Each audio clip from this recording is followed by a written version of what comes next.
오늘은 좀 재미있는 질문부터 시작을 해볼게요. 피임약도 콘돔도 없던 옛날 사람들은 도대체 어떻게 피임을 했을까요? 정말 별의별 방법을 다 썼는데요. 이런 방법들이 대부분은 효과가 없고 오히려 위험하기도 했어요. 아주 옛날 고대 이집트 기록을 보면 여성들이 피임을 위해서 악어 배설물, 꿀, 여러 식물들을 섞어서 질 안에 넣었다는 기록이 있습니다. 지금 들으면 너무 충격적이죠. 피임 확률은 거의 없습니다. 오히려 감염의 위험만 엄청 높았겠죠? 고대 그리스 로마 시대는 어땠을까요? 이 시기에는 허브나 약초를 많이 사용을 했는데요. 특히 유명한 게 실피움이라는 식물인데 너무 많이 써서 오히려 멸종이 됐다 이렇게 알려져 있습니다. 문제는 이 용량이 정확하지 않고 독성이 있는 경우도 많았고 실패 확률도 굉장히 높았다는 거예요. 그리고 많은 분들이 들어보셨을 지뢰사정, 이거는 사실 고대부터 쓰이던 방법인데요. 피임 확률은요, 이 역시 실패율이 굉장히 높습니다. 사정 전 분비물에도 정자가 있을 수 있거든요. 그래서 과거에도 조심했는데 임신했다 이런 기록이 정말 많아요. 그럼 콘돔은 언제부터 있었을까요? 놀랍게도 콘돔의 역사는 꽤 오래됐습니다. 16에서 17세기에는 양이나 염소의 창자, 동물의 방광, 린네천으로 만든 콘돔을 사용했어요. 문제는 이게 착용감도 최악이고 세척도 제대로 안 되고 피임 효과도 불확실하고 이런 것들이 있었어요. 그리고 임신 예방보다는 매독과 같은 성병 예방 목적이 좀 더 컸습니다. 그래서 원치 않는 임신, 산모 사망률도 지금보다 훨씬 높았어요. 지금 우리가 쓰는 피임법은 왜 중요할까요? 현대 피임약, 콘돔, 루프 같은 방법은 수많은 실패와 희생 끝에 만들어진 결과예요. 그래서 효과도 훨씬 높고 안전성도 비교할 수 없을 정도로 좋아졌습니다. 정리하면 옛날 사람들도 피임을 안 한 건 아니다. 단 하고 싶어도 제대로 할 방법이 없었다라는 겁니다. 지금 우리가 안전한 피임법을 선택할 수 있다는 거는 당연한 거라기보다는 굉장히 큰 발전이라고 보시면 되겠어요. 여러분, 궁금한 성의 역사를 더 듣고 싶으시면 댓글로 남겨주세요. 다음 영상에서도 쉽고 재미있게 풀어드리겠습니다. 오늘 질문 진짜 많이 받는데요. 선생님, 30대가 되니까 20대 때보다 생리량이 확 줄었어요. 이거 몸에 혹시 문제가 생긴 걸까요? 결론부터 말씀드리겠습니다. 아닐 수도 있고요. 맞을 수도 있어요. 먼저 30대가 되면 생리량은 줄 수가 있습니다. 이거는 생각보다 정상적인 경우인데요. 20대 때는 호르몬도 왕성하고 자궁 내막도 좀 더 두껍게 자랄 수가 있어요. 하지만 30대가 되면 호르몬 변화나 스트레스, 체력 변화, 노화 등 이런 것 때문에 생리량이 자연스럽게 조금씩 줄어들 수 있습니다.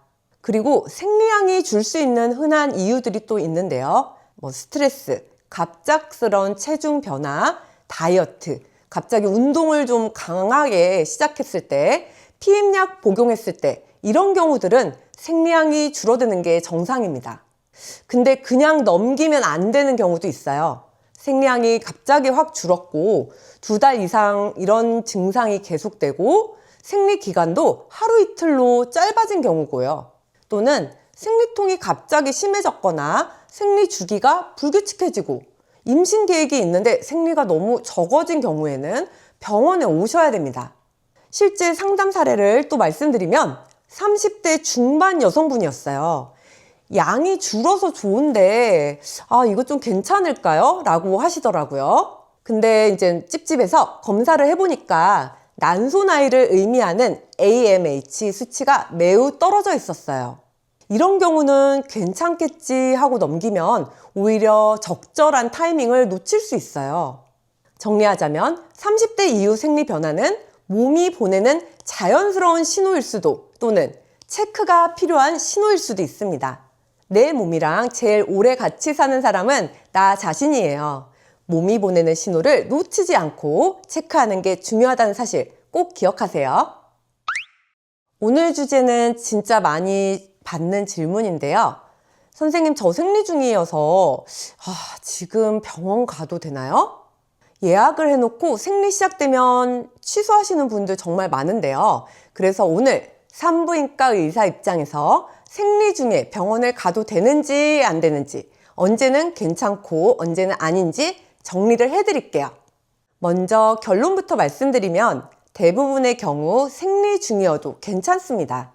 생리 중이라고 해서 진료를 못 보는 건 아니에요. 내진이나 초음파 검사도 가능합니다. 다만 생리혈이 많으면 검사 시 이제 저희 시야가 가려질 수 있어서 정확도가 조금 떨어질 수는 있어요. 물론 정확한 검사가 필요할 때는 이제 생리 끝나고 가시는 게 더 좋기는 합니다. 예를 들어 생리통, 불규칙한 주기 또는 생리량이 너무 많은 경우에는 생리 중 진료 다 가능하고요. 질염, 분비물, 냄새 같은 질내 염증 검사는 생리 끝난 후가 더 정확하다는 요게 포인트예요. 그러니까 생리 중에는 무조건 못 간다 라는 거는 오해고요. 증상에 따라서 오히려 생리 중이 더 좋은 경우도 있다, 이렇게 기억하시면 되겠습니다. 많은 분들이 생리 중인데 내진 받는 거 너무 민망해요 라고 하시는데, 사실 저희 의사 입장에서는 신경을 전혀 쓰지 않거든요. 피가 나는 것쯤이야 사실 산부인과 의사 입장에서는 너무 자주 봐서 익숙하거든요. 다만 피가 많이 나오는 날이라면 내시경 검사나 조직 검사 같은 것들은 조금 미루는 게 좋을 수도 있습니다. 이거는 시야 확보 문제예요. 진료 자체는 전혀 문제가 없습니다. 단 하나 피해야 하는 경우가 있는데요. 바로 자궁경부암 검사를 할 때, 이때를 조금 피해 주셔야 돼요. 이거는 생리혈 때문에 세포 샘플이 좀 섞여가지고 정확도가 떨어질 수 있습니다. 그래서 이 검사만큼은 생리 끝나고 한 3일에서 5일 이후가 가장 좋아요. 그리고 초음파나 질염검사, 피임 상담, 생리통 진료 같은 거는 시기 상관없이 가능하니까요. 그렇게 기억을 해주시면 너무 좋을 것 같습니다. 특히 생리통이 심하거나 생리불순으로 오시는 분들 중에서는 오히려 생리 중 진료가 진짜 상태를 확인하기 좋을 수도 있어요. 정리를 해보자면, 첫 번째, 생리 중에는 병원 오셔도 됩니다. 두 번째는 자궁경부암 검사를 할 때는 생리 후가 추천됩니다. 세 번째는 생리통이나 주기 문제는 생리 중이어도 진료가 편안하니까 걱정 안 하셔도 될 것 같습니다.